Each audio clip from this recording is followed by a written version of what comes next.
come to our next point, the investor panel. But before we start, all of you know that in the quantum space, there's happening a lot. Like, as you can see, like from the presentation, also in research, a lot of different applications. And also, for example, and thanks again, like congrats again to the Max Planck Institute. Florian is here from the Max Planck Institute over there, who won, not Florian, but Florian represents the Max Planck Institute, the Nobel Prize for quantum technology in physics, in quantum technologies last week. Also from the corporate side, there's happening a lot. Like, this is also one reason we are here, like we've hosted by Bosch, and also like from represented by the quantum sensing startup by Bosch, but also like other companies. There's happening a lot, like from IBM, for example, and also in this startup, in the funding space, they're happening a lot. To give you an idea, like the funding this year in the quantum space, only in the European Union, is around 420 million US dollars. This is nearly about the same number we had last year, but for the total year, and we have still 3 months to go. Therefore, it seems to be that we end up with a record this year in the whole investment in the quantum tech. This is also the reason why I have this investor panel here, and therefore I would like to start to bring on stage Dr. Florian Kirchenhofer, Senior Startup Portfolio Manager from the Max Planck Institution, as well as Tobias Schmidt, Managing Partner at the Fraunhofer Technologietransfer Fund, as well as Lorenzo from Metawave Ventures.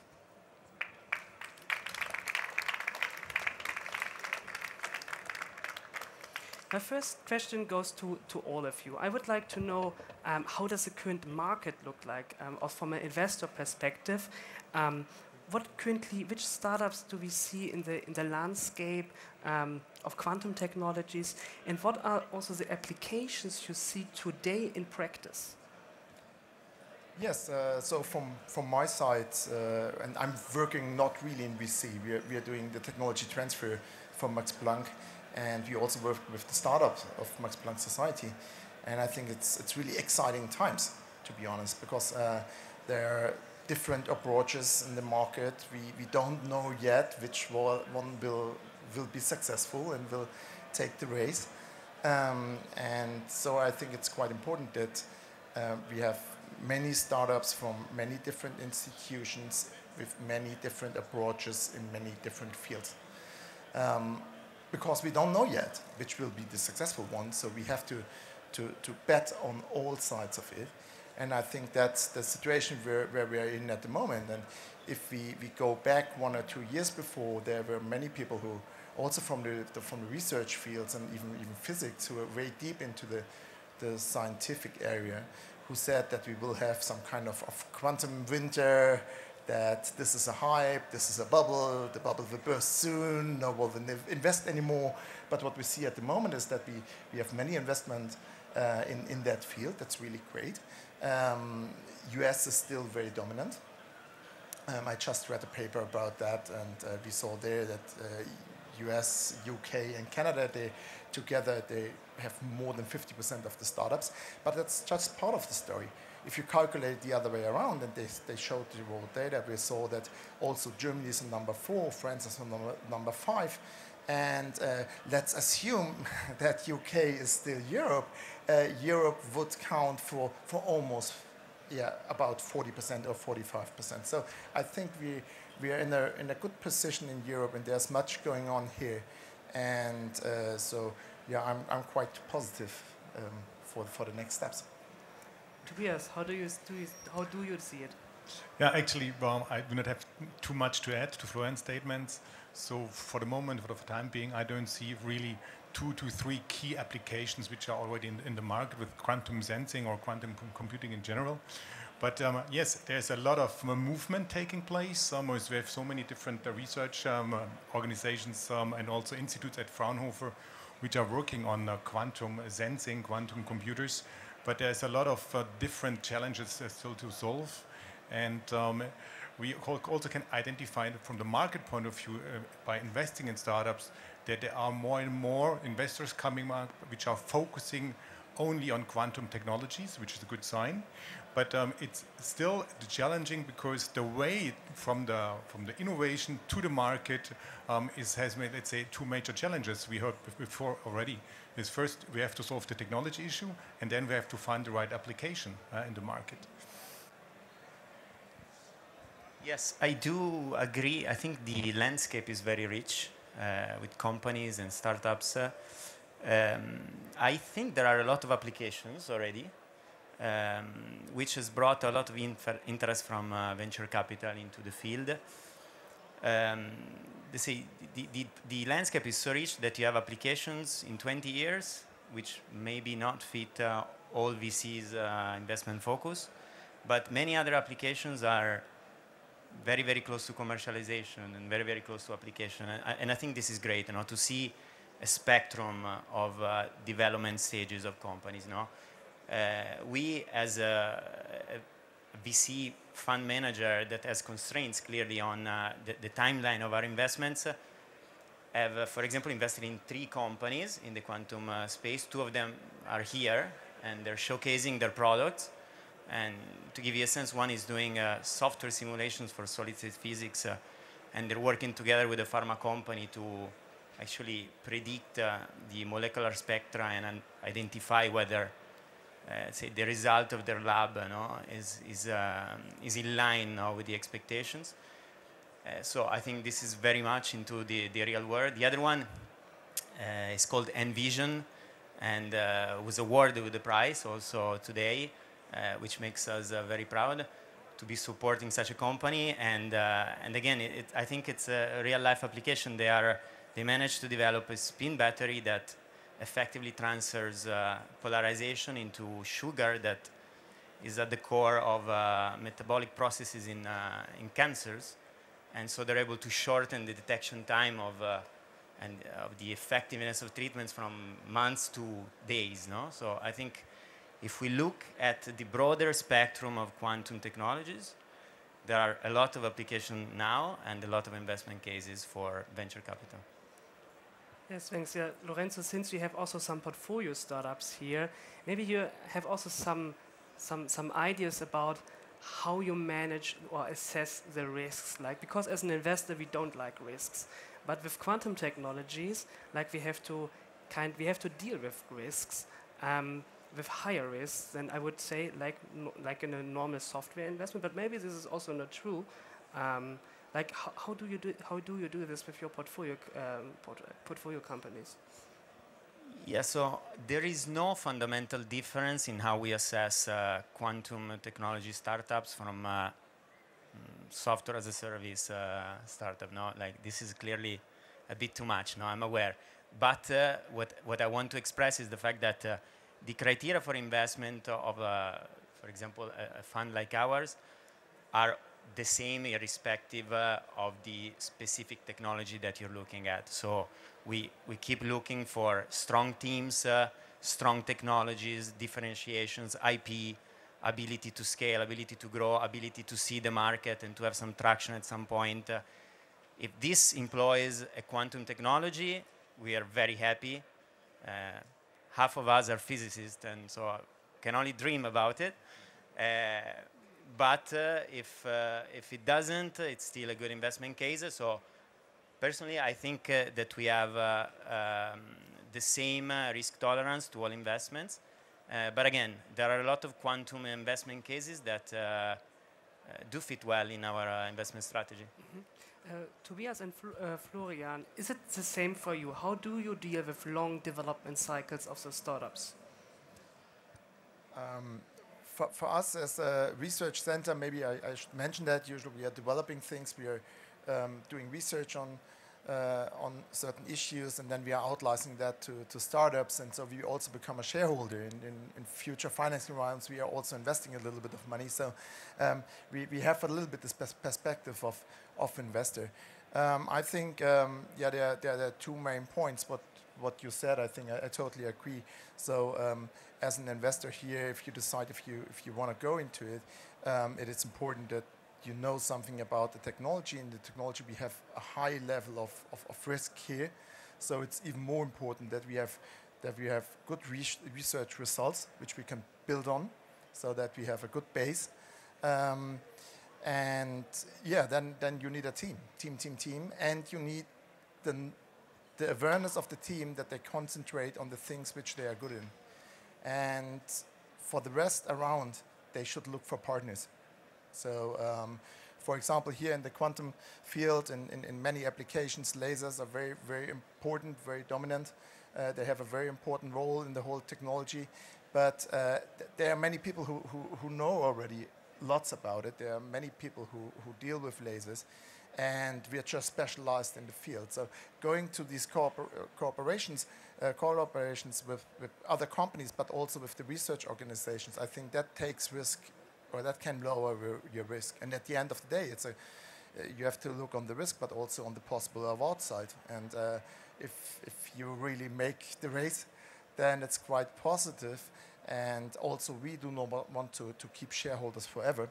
But from a perspective of us and also the investors, it is not that we necessarily have to bring all products to the market. Usually, the exit is before.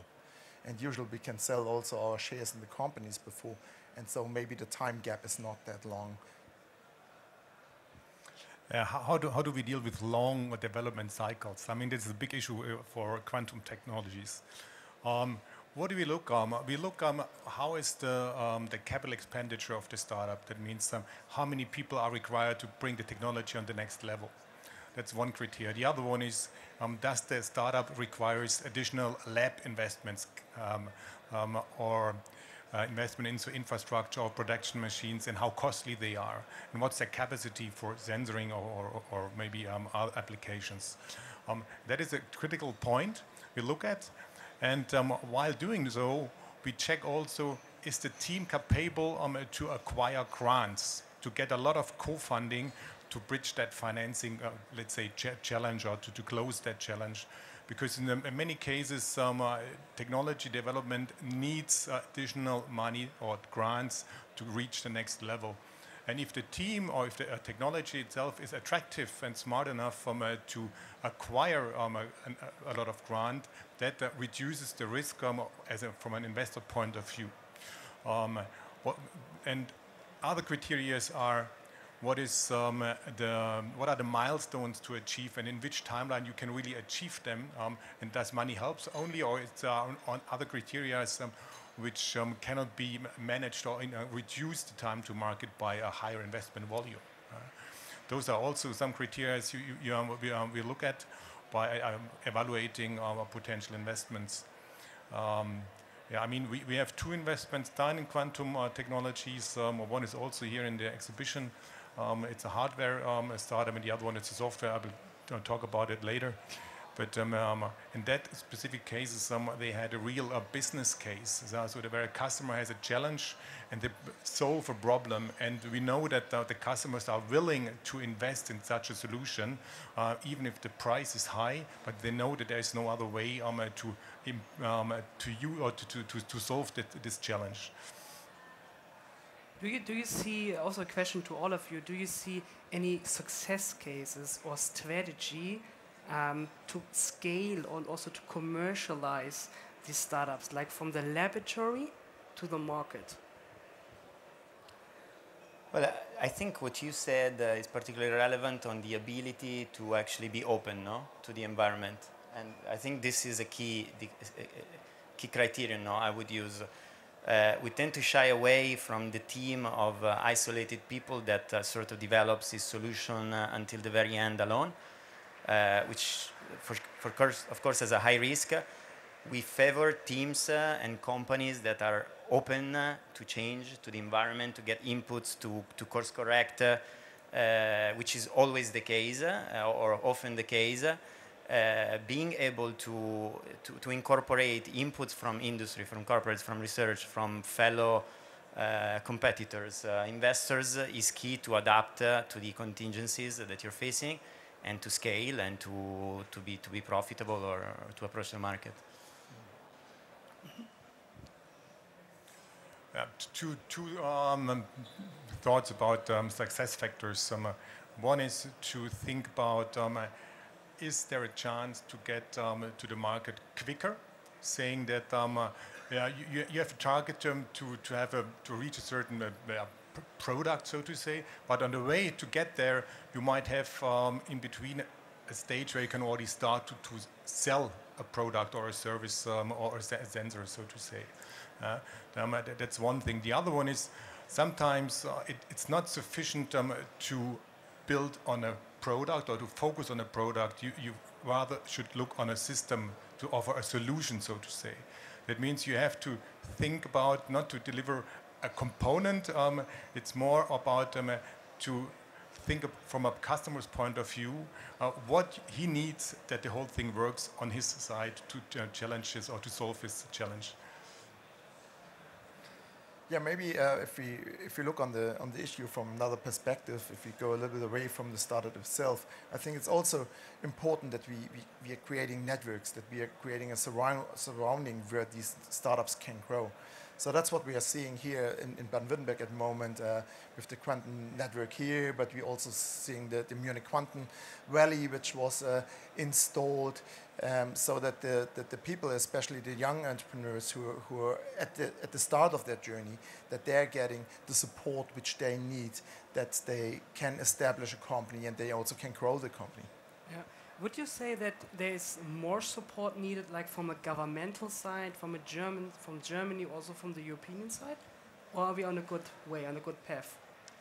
Like, you can also answer that. What should I say? I mean, I work from one of the support functions.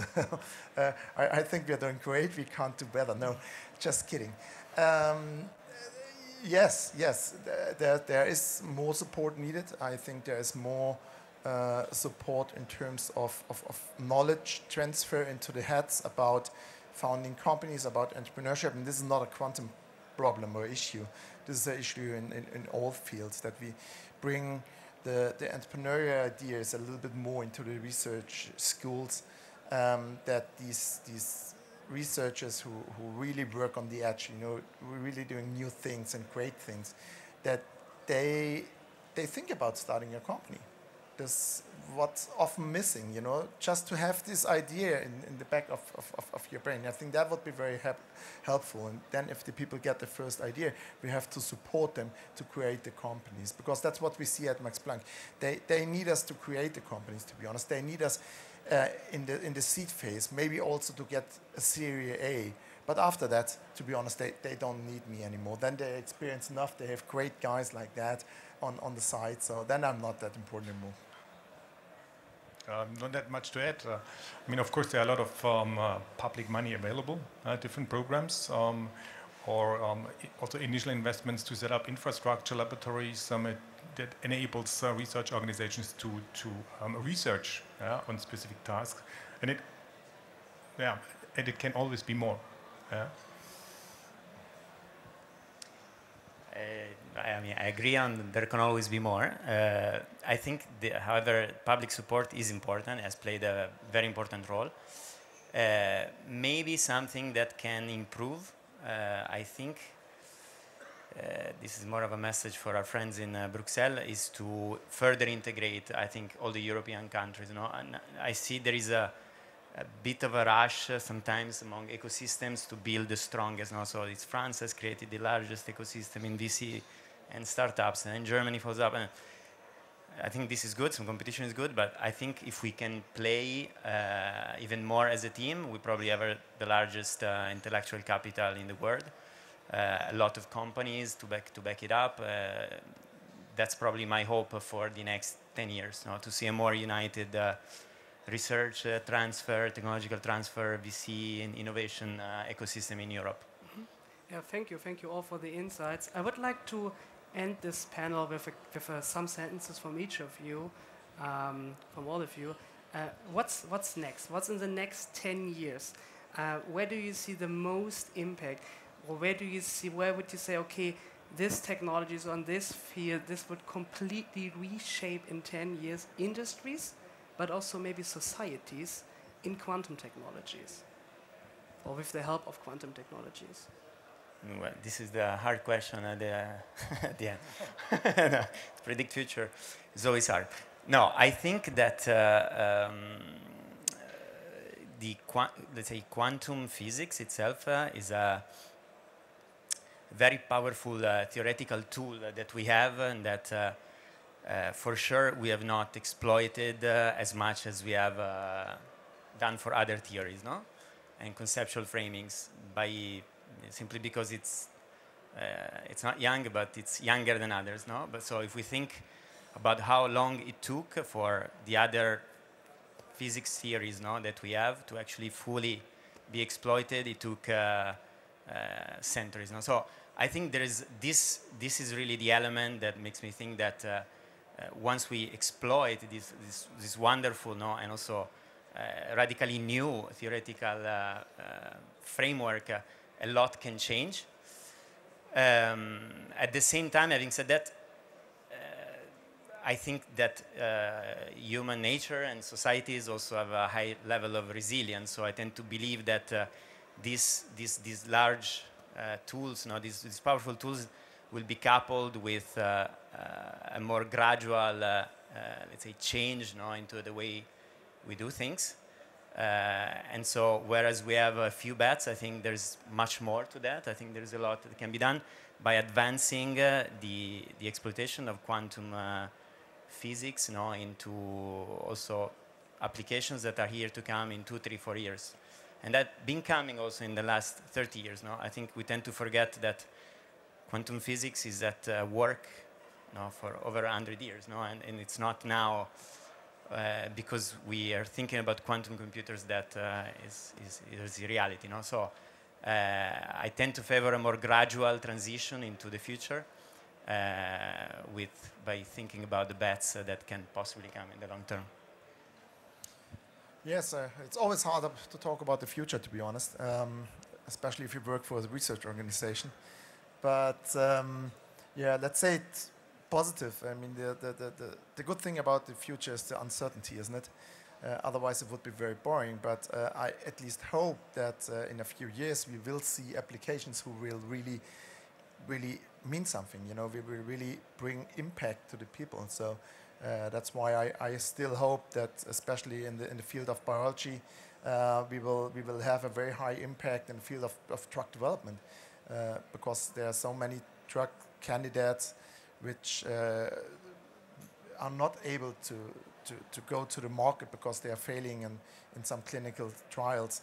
If we get better methods to judge right at the beginning of this development path, which one might be successful and which one might not be, and have a better selection there, that would be very, very, very helpful, I think, for the whole human being. But there are many other applications which are great and helpful.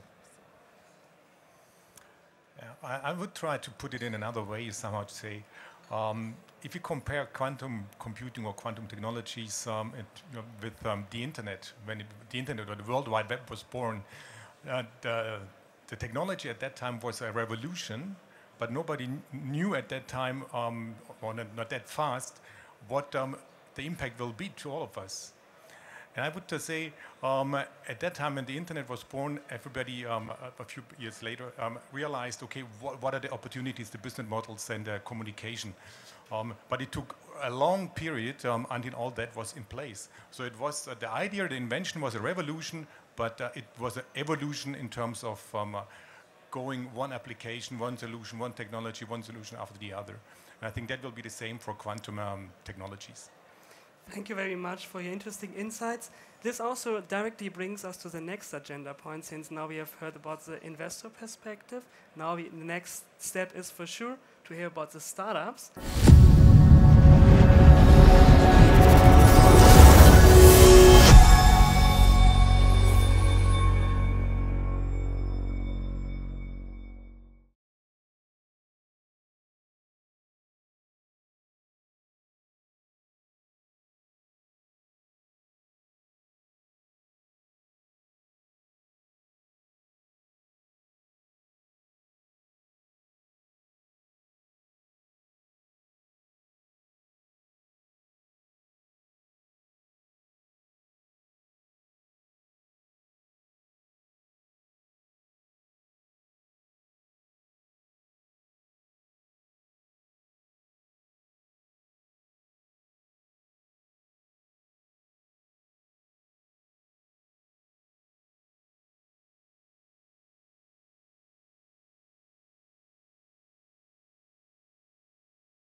Who will explain the next steps too?